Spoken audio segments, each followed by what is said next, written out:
I'm in conversation with Dr. Eugenie Birch, the Nussdorf Professor of Urban Research at the University of Pennsylvania School of Design. And we are in Montreal at the thematic conference of Montreal. The theme is metropolitan areas. I would like to know from you, Dr. Birch, and you're an expert now in urban planning and design. Metropolitan areas, quality living, is it possible? It's 100% possible.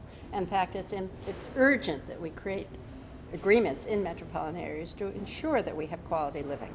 And what are these agreements going to be about? What do you think? Okay, starting with it. She's a professor, right? Okay, so governance, let's say. Well, governance about what? There's certain topics that are regional, or beyond cities, beyond towns. Water, for example. Where does your water come from? Not from the faucet, but comes from a watershed or an aquifer. That's a regional issue. Air pollution, not caused only in a certain place, but many sources. So these are the kinds of things that if we're talking about metropolitan areas, and we're talking about metropolitan governance, which is not an easy thing for a bunch of localities to get together and say, we'll cooperate, we have to do it around a topic in which everyone wins.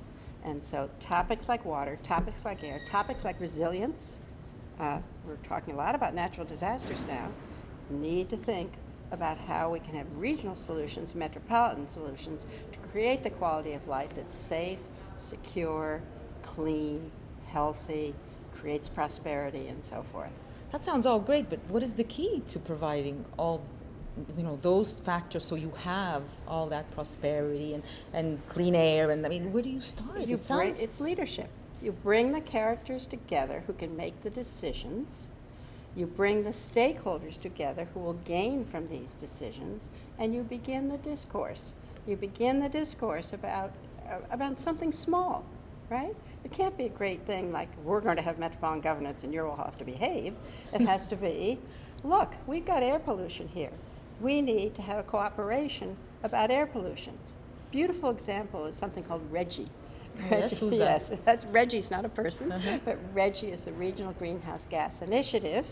9 states in the northeastern part of the United States got together after a leadership call from one of the governors and agreed on a cap-and-trade program for power plants.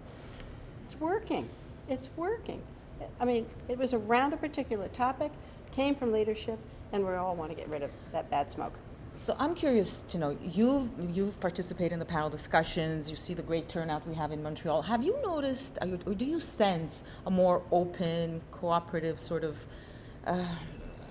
attitude towards? Well, what's exciting about the air around here today is the contributions that are being made by everyone who's in the room, whether it's someone who's in office, whether it's some expert who's brought in from outside, or whether it's someone in the audience, in the halls, in the meetings, in the dialogues. There's such a good, rich conversation. Sounds and wonderful. That's where it starts.